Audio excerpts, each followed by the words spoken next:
The Mannin Line with Andy Wint.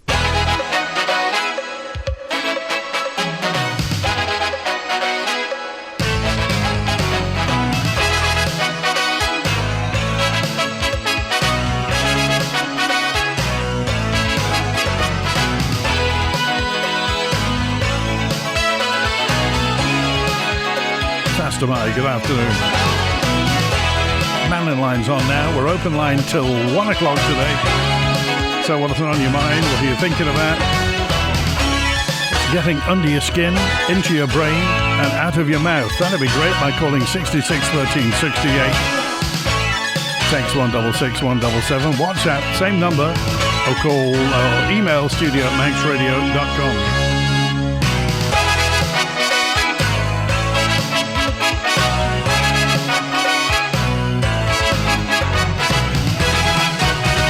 This coming Friday, Tony Brown is on Mannin Line. Tony Brown became Castletown Commissioner 49 years ago, 1976. 5 years later, he was elected to Keys and was there for 30 years. 2011, he left, wasn't Chief Minister anymore. And now he's back as a Commissioner in Castletown. So why is this happening? Why has David Cretney come back after a long and distinguished career as an MHK, Minister, MLC, now back as a Douglas councillor? What's happening? Well, we'll find out on Friday. Tony Brown's on Mannin Line, so we'll talk to him about his experiences, what he thinks for the future, what's going to happen in well, he was asked, by the way, of course, he topped the poll in Castletown, as did Mr. Cretney in Douglas South. And this is what Tony Brown had to say. Why has he done it? I thought in the end that one of the things I can offer to the town is the experience I've gained with being in government, which I hope will help Castletown commissioners to move forward. So there, he also mentioned almost, what's happening to those people in Douglas, i.e. people in Tynwald or in government offices, and how Castletown, remember Castletown, ancient capital of man. So what do you think? Anyway, text, email, call, WhatsApp. You can talk to Tony Brown this coming Friday, and this is what Mr. Cretney had to say, by the way, when he topped the poll, almost 1,100 votes last Thursday. 40 years ago tomorrow, I was first elected to the House of Keys. The people of South Douglas have now returned me top of the poll 8 times. I'm very grateful and will always be there for them. David Cretney, that is, and Mr. Cretney will be on Mannin Line in the near future as well. What do you think? We talked last week about antisocial behaviour, and particularly antisocial behaviour during half-term. And you may have heard the story about the dangers of going into derelict buildings. There's been a recent spate of young people breaking into abandoned buildings. The message the police and the fire and rescue service basically said it's dangerous. They've seen an increase in the number of incidents that the police and fire and rescue, have had to respond to. So police and fire and rescue are now joining forces after a number of fires have been started in some of the abandoned houses. You'll hear Lou Kenyuk and PC Lou Kenyuk and fire prevention lead David Dallimore. This is what they had to say. Police, fire, other partner agencies, we can do as much as we can. Your children know about it, but you have to support us at home. Your parents, check their phones. You have a right to do that. It's not being intrusive. It's actually caring and keeping them safe as much as you can. Yeah, we have what we call a fire setters intervention programme, and essentially deliver to them fire safety education, and we'll talk about the consequences of their actions. We'll give them the knowledge to go and ensure they're making appropriate decisions, and we'll also talk about the potential consequences of those actions. The majority of young people who set fires, they're not doing it because they want to harm people, they're not doing it because they want to get in trouble, they're doing it because they're curious, they want to have fun, and they don't realise the consequences. From our side, if you've got concerns about a young person, if they're coming home, they're smelling a fire, you're finding matches or lighters on them, scorch marks on any of their clothing, or even inside your property, even if they have a fascination with fire, if you've got those concerns, contact us and we're more than happy to work with you and try and go and do what we can to ensure that your child isn't setting fires. And And that goes for the police as well. We're all about education. It's not all about just labelling your sons, your daughters criminals through it. We want to educate, to stop and share that message through. So again, we encourage people to call us, to tell us, because then we know where these areas are, where the patterns are, and we share that information with the fire service, again, just so that we can keep people safe. That's Luke Kenyuk from the Constabulary and David Dallimore, the Fire Prevention Lead, talking about this. I just wonder what your thoughts are, particularly if you're a parent, if you're a carer, if you're in charge, a responsible adult in charge of a child or young person, what your thoughts are on this. It also brings into focus the question of abandoned and derelict buildings and whether something should be done to actually get those occupied, whether the owners should be allowed to let a property fall into dereliction and to be abandoned. If you have thoughts on this, I'd really like to hear from you. 829 dropped me a note and just said, on another note, Happy Easter. From my parents in England, they posted a card on the 14th of April. It's just arrived. Wow. Julian's with us now. Hi, Julian. Hi, Andy. It's quite interested. The weather looks like it's going to get pretty nice next week, and we're going to have a high pressure coming in, which will be bringing the wind coming in from the east or southeast, from what I can see. Which kind of ties in with, I've been noticing in the news about the UK government has approved £50 million for experiments on dimming the sun using aerosols via a government entity called the Advanced Research and Invention Agency, or ARIA. Hang on, just a minute. Just say that. Dimming the sun. Yes, they're talking about using aerosols, primarily using sulfur dioxide, which they're trying to mimic volcanic ash to try and lower the amount of sun that comes in the name of global warming and trying to cool the planet.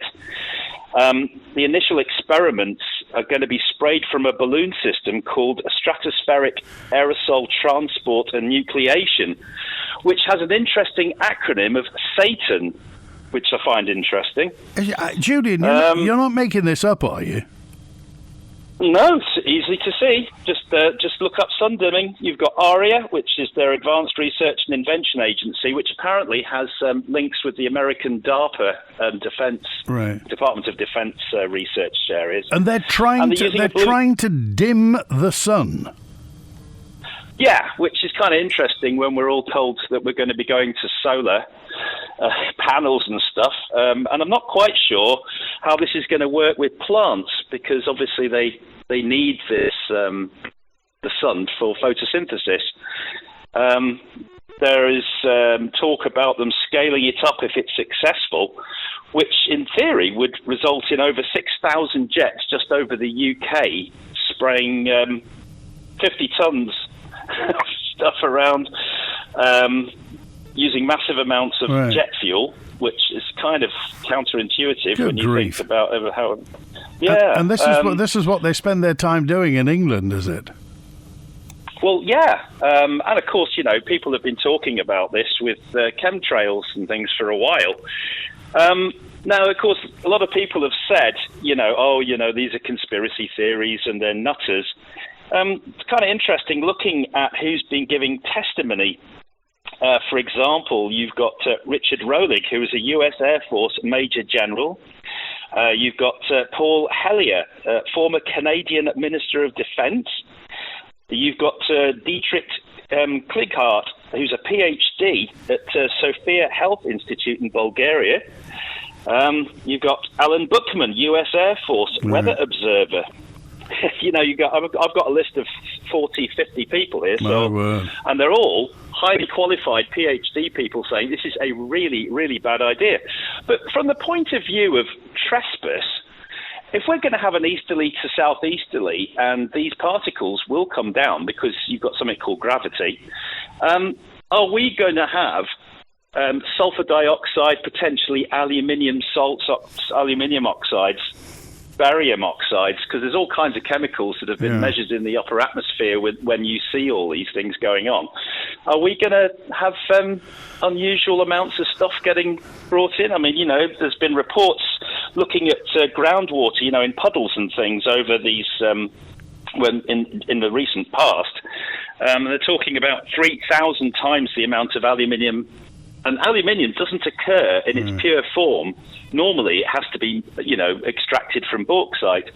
So where is all this stuff coming from? Some people say, it's satellites when they come in. But this is huge amounts of stuff that's being detected. And so, we thought, we thought that our biggest problem was Sellafield, or the two nuclear power stations at Heysham. Well, that's right, there's all kinds of things here with weather modification. There's over 100 different antenna arrays around the world talking about putting microwaves to change the ionosphere, lifting it up, which causes the lower atmosphere to rise up to fill the gap, and then you end up with localized weather changes. My word. But one thing's for sure, there's a lot of very highly qualified people who've got huge reservations about this. And they're kind of not, this 50 million's been authorised by the UK government for this, but is the Isle of Man government likely to sort of think maybe an injunction, because we don't really want this coming over us when the wind switches round, from the UK to here next week? Do we want this over us? Well, Julian, if you could send me a link to that article, I'd really like to see what's happening. But dimming the sun, that's a heck of a... Well, what are they going to do if half a dozen volcanoes erupt at the same time? We'll really be in trouble then. Or what happens if we are actually in the eddy minimum going into a cooler period and they're trying to exacerbate it? If you're relying on solar panels and wind turbines for your heat, and all of a sudden, we haven't got fossil fuels to keep us warm, what's going to happen? Okay, all right. Julian, thanks for calling today. Good to hear from you. It's thanks, Andy. 19 minutes past 12. Regarding the experimentation of dimming the sun, says Liam dropped me a note. As somebody who lives in the UK, I can confirm this is true. And I think it was in yesterday's papers as well. A note in from Andy, who just said, regarding Opal, my taxi driver told me this morning it's a billionaire. Now an Isle of Man resident investing and acquiring businesses. Wow. Now we know this was the question about Opal, who have suddenly arrived on the Isle of Man and own hotels and own taxis and buses and what have you. I don't know whether you heard Perspective yesterday. Christian Jones was talking to an array of people talking about the method of government on the Isle of Man, and certainly Alistair Ramsey, former government communications officer, had something to say about what he thinks is Comyn being too powerful. Gary dropped me a note in and just said, if I can take you back to the issue of a referendum, it's often said that we have a vote and we elect MHKs to govern us.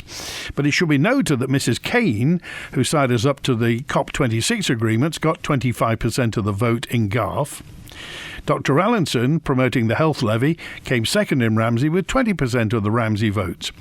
So an argument can be made that on national matters like green energy, the health levy, which will affect generations, there should be a representative referendum to show if a percentage of the population support that political view. Thank you, Gary, for that. And also, I've loads and loads of comment regarding the Waverley. Lots of affection for the Waverley. Derek dropped me a note just to say the Waverley can't sail in international waters, so she can't come over here. Andy said the Waverley can't be too far off the coast, and cross-check Irish Sea isn't within her safety certificate. The Waverley is limited to how far she can travel offshore, said Texter 753. And I've got a photo of the Waverley, said James, when she was last in the Isle of Man. And again, Helen said she doesn't come because of insurance costs. And another one saying, I think it was Patricia who just... Oh, it was... this was... Kerry, who just said, yes, the Waverley paddle steamer last came to the Isle of Man in 1984, went on it with my granddad, and Marty as well. Thank you for that information. With our track records with boats, don't bring the Waverley back, says Marie. Thank you, Marie. I heard Howard talking about the local authority elections last week. The council leader announced months ago that she was retiring. That's Claire Wells. So, and then This is James. Give us a call, James, if you want. Come on now and just say what you have to say regarding that. And regarding Claire Wells, a few people have said, why was Claire Wells never on Mannin Line? Claire Wells, leader of Douglas Council, was requested many times and offered the opportunity to come on Mannin Line to talk about Douglas City Council. Unfortunately, she never took up the invitation. But when the new council is confirmed and we know what it comprises of, then all council leaders will be offered the chance to come on Mannin Line and talk. Has the government sold the bus shelter in Derby to save money? Can you shed any light on this? Says John in Andreas. Anybody know if this is true? Has the government sold the bus shelter in Derby? Maybe if there weren't so many derelict buildings around the Isle of Man, there'd be less chance of young people entering them. They're like a beacon to kids who are bored, and not every incursion leads to arson. Well, you heard the fire and police view on this. There are many derelict buildings which have been derelict for longer than some have been built, if you get my meaning. We've talked many times about absentee landlords, or perhaps properties that have been in probate for a long time, or there's a dispute over the estate. But it leaves us with things looking like broken teeth. Old derelict buildings, abandoned buildings, black windows, overgrown gardens, fences that are falling down, and it doesn't do us any good. So what do? I thought it was April Fool's a few days ago, says Southern Andy. Well, apparently this thing about dimming the sun is kosher, and Phil W. as well. The UK hardly sees much sun these days, yet the idiots plan to dim the sun. What happens if a volcano erupts at the same time, says Alan. Well, we did have that problem, didn't we, a few years ago with the Icelandic volcano that erupted and caused all sorts of problems. Thank you also to Gaz, who just said climate change was predicted to raise our sea levels. I didn't hear anything about the seabed rising, the silt that is, and our boats being disrupted, says Gaz. We'll wait to see, shall we? 470's got an opinion about driving on the Isle of Man. The driving on Manx roads is terrible. There are people driving around in thick fog with no lights on. 470. I'm sure that's an offence, isn't it? If you can't see beyond a certain distance, you have to have lights on. I've sent you some information about what Julian has rightly said has just been saying. This has been around, they've been at it for years, says CC. Is this true? Well, tell me. Call 66 13 68. Email studio@manxradio.com, or you can WhatsApp on the same number, 166 177. Also, I wanted to talk today also about the this system of government and what happened yesterday on Perspective with Christian. Alistair Ramsey was the government communications officer for many years, a veteran political commentator, and he's calling for reform of the way that we conduct ourselves. He says the current model lacks democratic legitimacy and fails to properly scrutinise major decisions.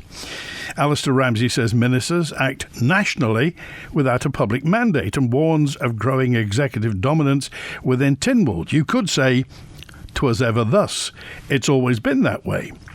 But Mr. Ramsey says there are some questionable parliamentary practices going on behind the scenes. I don't think it has an absolute majority built in. It does have to take other departmental members on any particular issue with them. But no, nevertheless, it is a very dominant force. Most of the other members are members of government departments, so they are members of government, broadly speaking, albeit semi-detached members of government. And again, this comes back to the authority that Council of Ministers has. The public has not voted for them to be the government. We do not vote for a government. We just vote for our constituency representatives. There is an argument that the Isle of Man is a form of one-party state. The fact that the non-ministers are called backbenchers suggests they are all actually members of one big party. It's a pretty loose party, but, they have private briefings where they're all addressed as if they are inside the tent rather than out, which I think is a very, very unhealthy cultural habit that they have, but they think it's perfectly reasonable. Why do you think it's unhealthy? Well, I sat in them for 18 years, and it took me most of those 18 years to think, hang on, this is not really normal. I can't see this happening anywhere else, where the entire Parliament sit in a room and discuss matters of policy and legislation. They don't vote on it, but it's part of their consideration. It's done behind closed doors.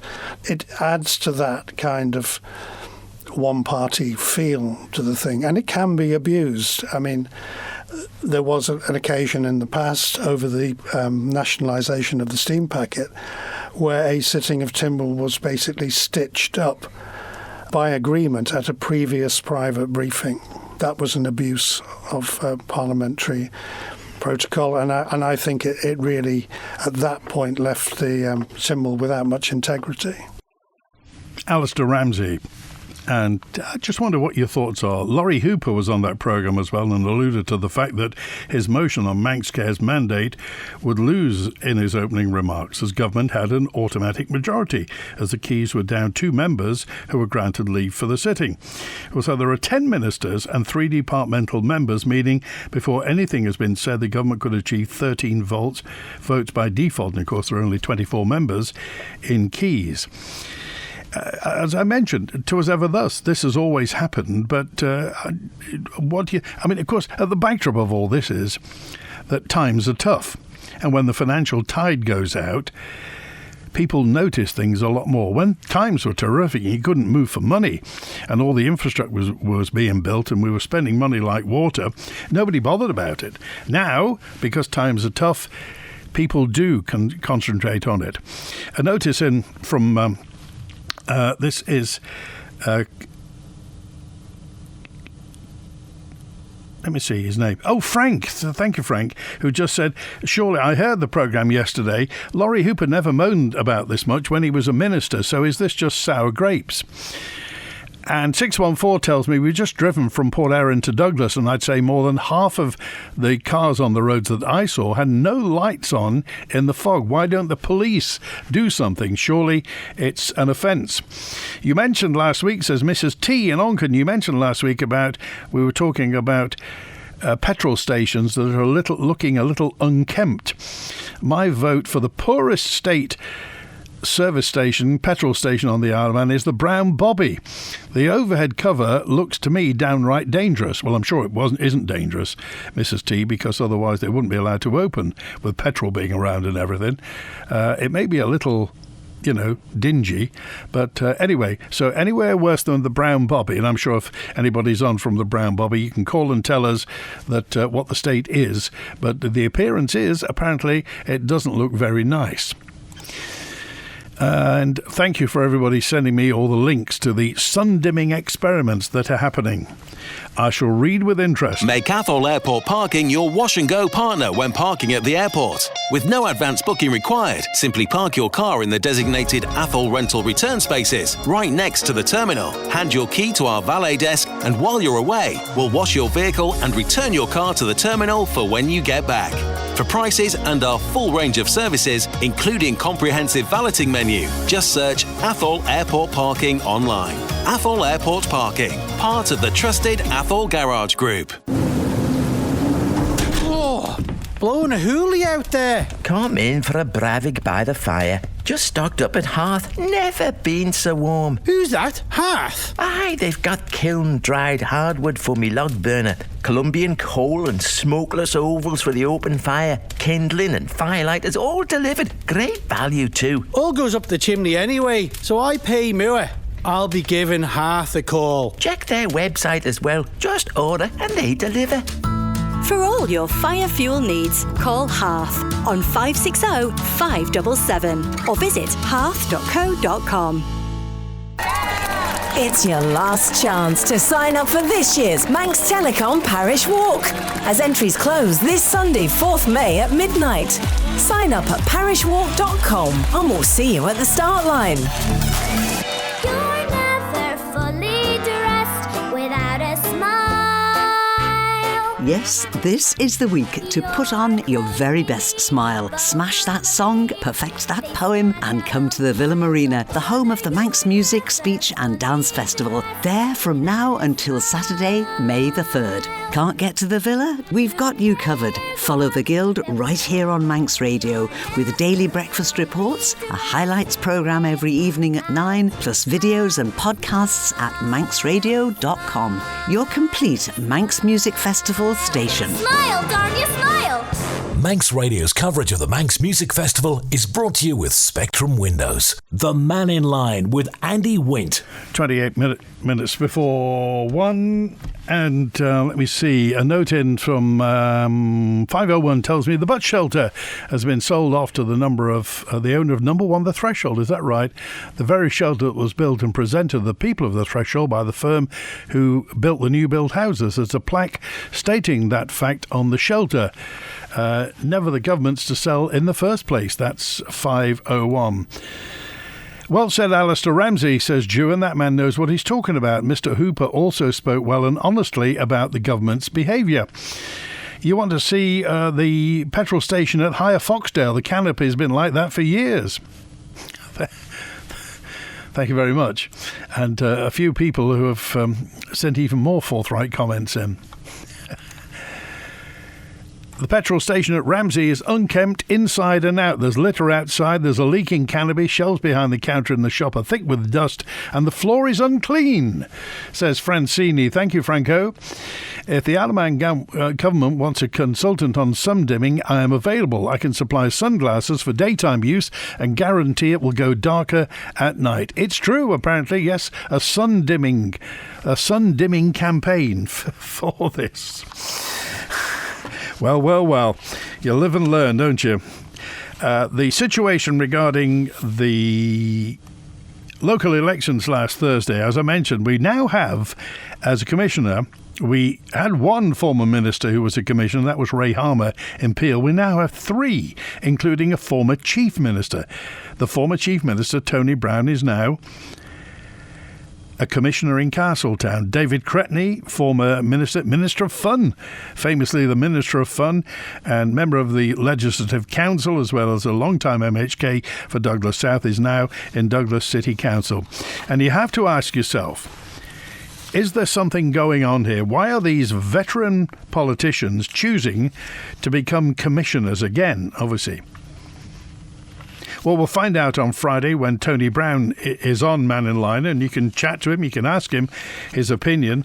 He obviously has opinions regarding national policy, but in local policy, if you're around Castletown, what do you think needs to happen? Part of this centred, of course, around whether the square should be pedestrianised or whether it should be there so cars can park and can have 10-15 minutes in Castletown to shop or to see people. Obviously, we don't have the banks that used to be there. Once upon a time, do you remember? 3 banks on the square. Now, none. None whatsoever. So nobody needs to park in Castletown Square for the banks because there aren't any. Post office, of course, inside the co-op, and there are some shops. There have been some retail casualties in Castletown, and no doubt as a long-time retailer in Castletown, Mr. Brown will have something to say about that. But if you're in the south, and particularly around Castletown, what are your thoughts? If this sun-dimming experiment is true, it proves the human race has finally lost its grip on reality and is very dangerous, says 068. Did I hear it right that the DUI is closing the main road south to install cat's eyes? Just driven down south, and the road surface in areas like Santon, near Santon Station, is in a very poor condition. I think the DUI has got its priorities all wrong. Yeah, in Santon there are temporary lights until the 18th of May on the Newcastletown Road just south of Mount Murray. They're doing resurfacing there. So perhaps that's going to happen once the resurfacing has been done. 764. A sad world we live in, says Fred. Sun dimming. It's time we got rid of the clowns. Well, it's entertaining. And Ramsey EVF says, Nick the Skip. Ramsey EVF has a few sections of panelling that are missing over the fuel pumps, and the pigeons have painted the pumps beautifully. Is anybody... Well, let's turn it the other way, shall we? What's the best petrol station on the Isle of Man? The glistening, gleaming, polished Rolls-Royce, Bentley, if you like, Maybach of service stations, petrol stations on the Isle of Man. And why do you think some are letting them go, to seed, as it were? Well, any thoughts on it? By all means, do get in touch. We mentioned also that did you hear the story about Jason Morehouse and this committee that he was on, where they didn't hear the evidence from the departing airport director? You know, the guy just lasted a couple of years. Gary Cobb came in, stayed and went. And they didn't hear from him. Apparently they're saying, well, he wasn't allowed to talk to the committee. Yeah. Any thoughts on that? Here's David with us now. Hi, David. Hello there. Peel Commissioners' elections. Yeah. I was on Wednesday talking about it. The commissioners seem to think that they don't have to go round and talk to people. And they're saying, Peel's too big, it takes too much effort to get round. Well, is it not time Peel was divided up into wards? We have new Peel and old Peel, and I think most of the commissioners are old Peel, and it just feels like new Peel doesn't get represented really. And where do you live? Nearly new Peel. Well, I mean, the thing is that Peel is, I suppose, if you go into lower Peel, around, as you say, in old Peel, that's fairly recognisable as it always was. You go into the top, into the, where all the estates are, and I don't know, you could almost not be in Peel. Yeah. Well, this is why I say, it should be divided up into wards.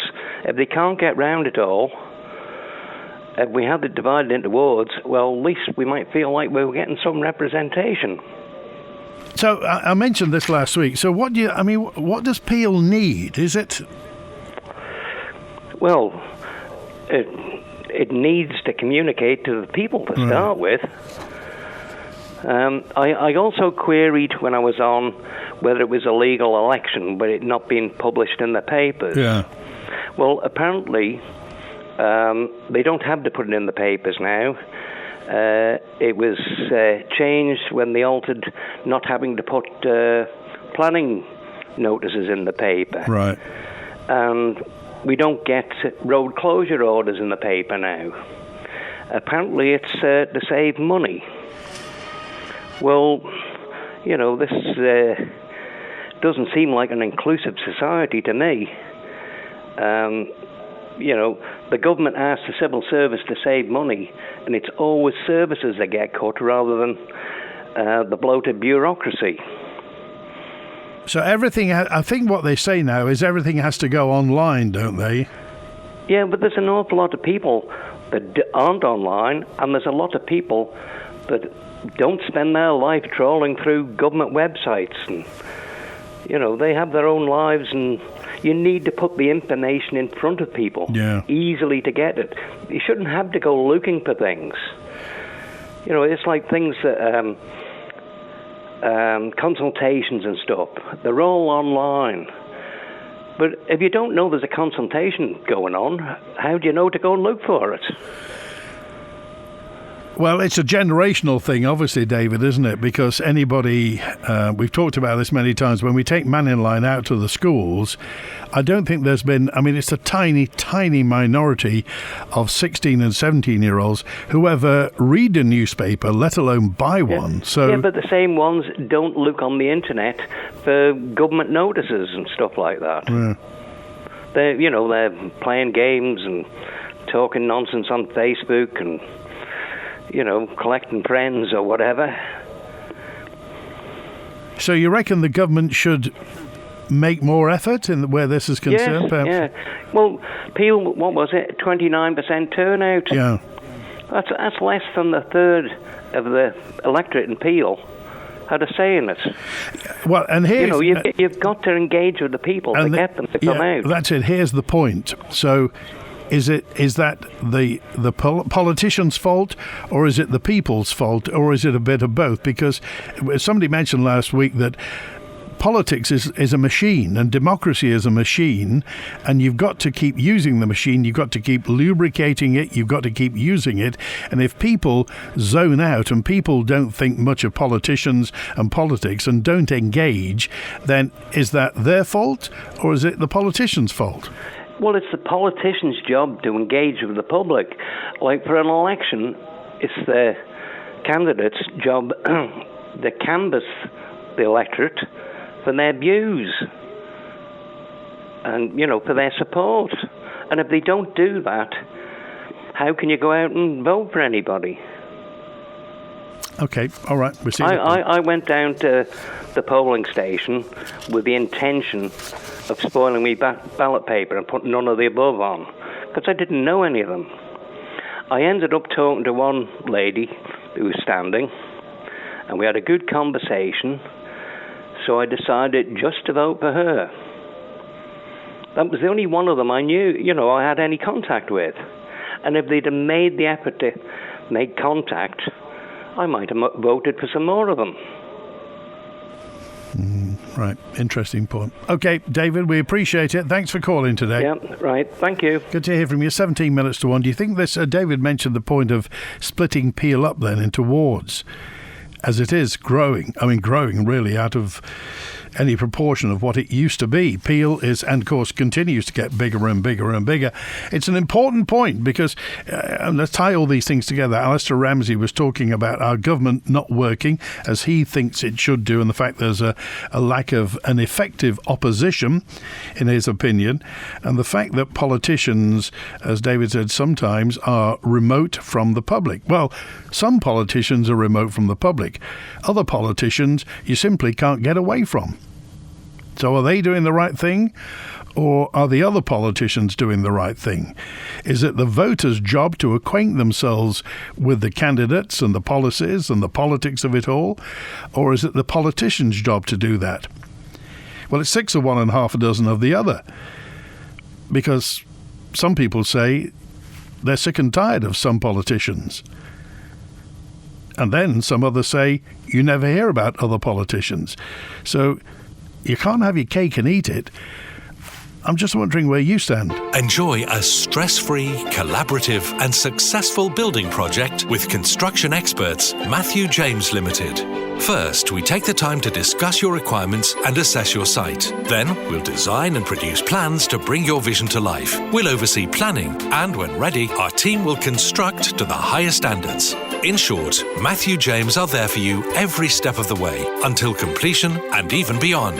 Dream, develop, deliver. MatthewJames.im. Go al fresco in style with the Lifestyle Furniture Garden and Outdoor Collection. Discover our hand-picked range of gorgeous corner, dining, lounge and bistro sets, plus outdoor bars and fire pits, all with free delivery island-wide. For truly great outdoors, browse online at lifestylefurnitureplus.com or explore the garden and outdoor marquee at our main showroom, Snuggford Trading Estate, Union Mills. Lifestyle Furniture. It's everything your garden's been waiting for. Every day, Manx Petroleum is fueling the heartbeat of our island. Going with the flow, we keep homes warm and businesses running. 100% Manx owned and the largest family-run distributor, our customer services are at the heart of your community. And as the island's only provider of oil deliveries, boilers and tank installation services altogether, there's no need to shop around. Manx Petroleum, always here for you, because this island is our home too. Visit mp.im. It's time to start enjoying the garden. And from barbecues to garden furniture and machinery, tools and plants, Riley's Garden Centre has everything you need. Call Road Braddon and rileys.co.im or follow them on Facebook or Instagram. In Tynwald last week, Aubrey, Castletown and Maloo MHK Jason Moorhouse had 2 motions on the order paper. The first related to DOI's refusal to allow the outgoing airport director to attend a hearing of the Economic Review Committee, and the second related to a report by the Select Committee on the regulation of the steam packet company. He explains why on this evening's agenda at 5:30pm on Manx Radio with me, Phil Gaughan. The steam packet is, of course, wholly owned by the Isle of Man government, but it's kept at arm's length from government, except, of course, for when political pressure builds and the arm becomes considerably shorter. The Mannin Line with Andy Wint. Pastor Mai, good afternoon. One of the most tired and sad petrol stations on the Isle of Man is the Brown Bobby. Ever since it was taken over from Quayle's garage, it's just gone downhill. There is any canopy left since it was damaged in a storm? It's very sad to see. Well, these are all opinions, and if you use Brown Bobby filling station, then by all means do express an opinion. We're just talking about some filling stations, some petrol stations seem a lot better organised and cleaner and pristine than others. And we're wondering why it is. Was there a polling station in the New Peel, says Derek? Was there? Regarding the election in Peel, says Andy, one candidate didn't have their address on the election leaflet. Was that legal? Was it illegal? Election malfeasance, 667. Jason Moorhouse, this is from 562, tells me, Jason Moorhouse has highlighted that we have ministers dictating what information a committee receives. So committees can only hear from the minister and not from the people on the ground. The only way that things will improve is if public servants speak freely. Every minister should be talking to the whole workforce to find out the truth and get a full picture of issues in their departments. That's their duty as our representatives. They usually listen only to senior managers, and funny how they didn't want to hear from one that he was leaving, says 562. I'm not that old, but I do not like or trust online services. There is too much data breaching and more confusion that's not good for health. Manx Will, that is. While we're moaning about properties, the spa shop in Union Mill has got to come top for the outside weeds and sandbags and crumbling walls. And the TT is 4 weeks away. I'm sure they'll be getting the paintbrush out. Splitting Peel into wards is surely gerrymandering to suit rateable value areas, resulting in splitting community cohesion, rich areas against poor areas, and getting preferential treatment. Is that good or bad for local politics? 667.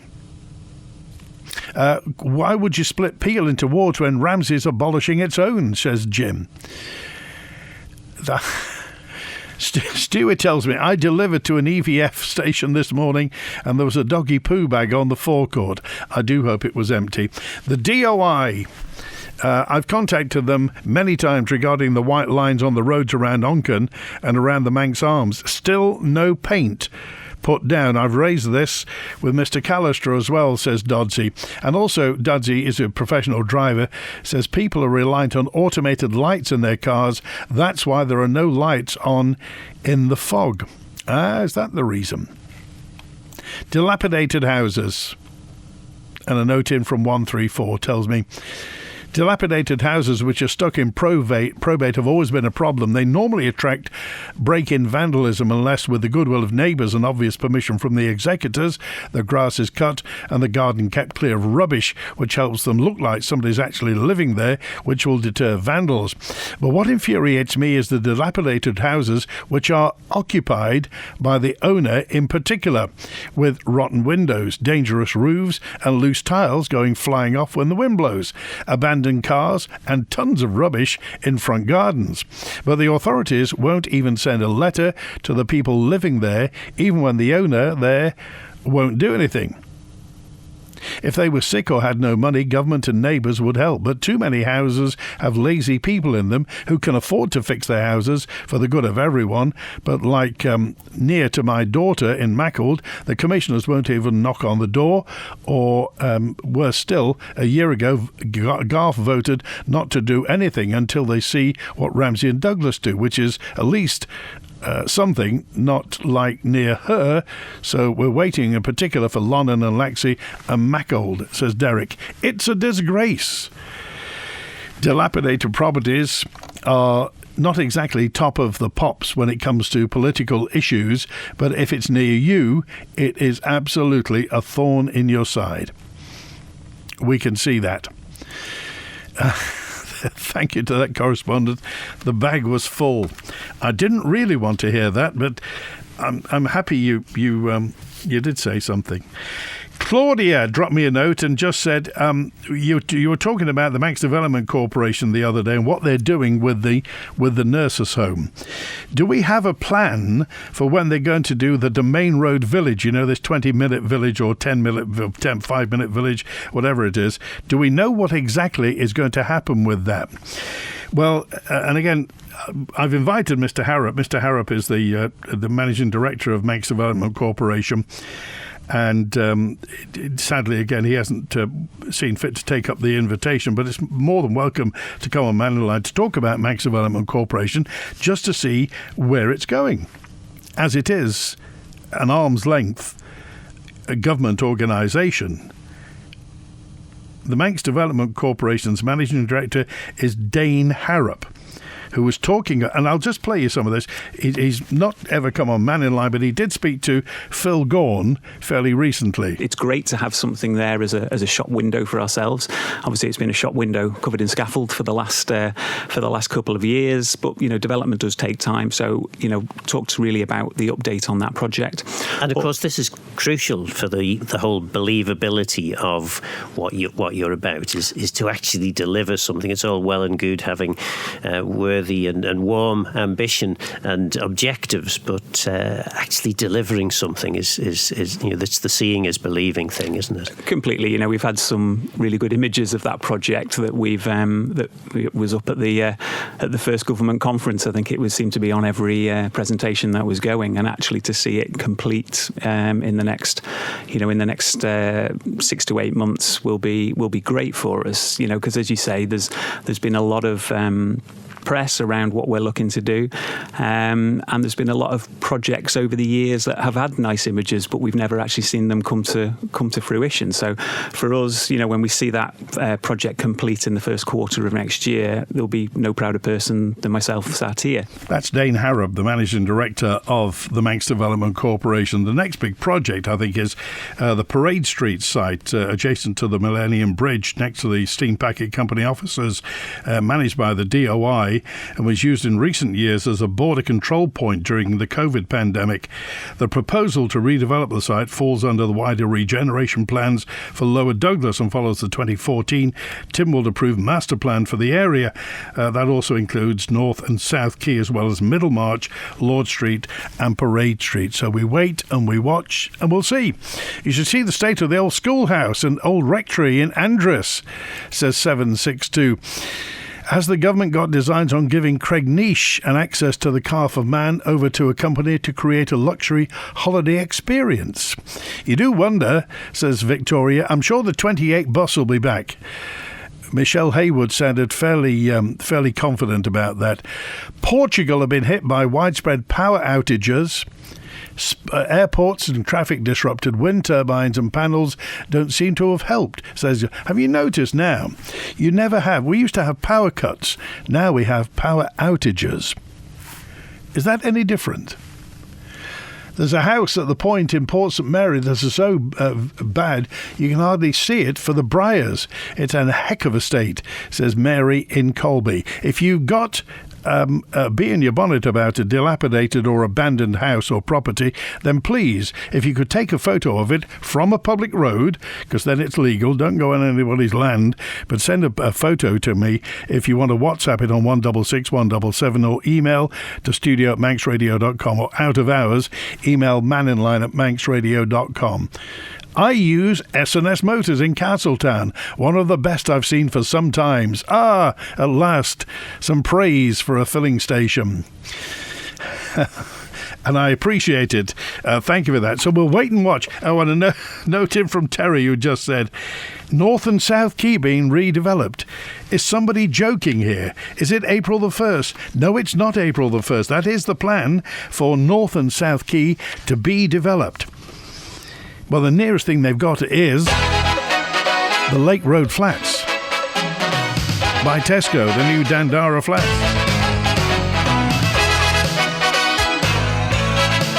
If you want to get a message in or a question in, by the way, to Tony Brown, former Chief Minister, MHK and Castletown Commissioner, now back on the Commissioners in Castletown. He's on Friday. You can either email manninline@manxradio.com or call the answer phone 682-631 and leave a message. That's it. Oh, and Mary, by the way, the Alaban Creamery spreadable butter apparently is in on the 16th of May. It's all to do with the fat content, don't ask. That's it. Thanks to Howie on the phones today. Back tomorrow with another open line on Mannin Line. WINT.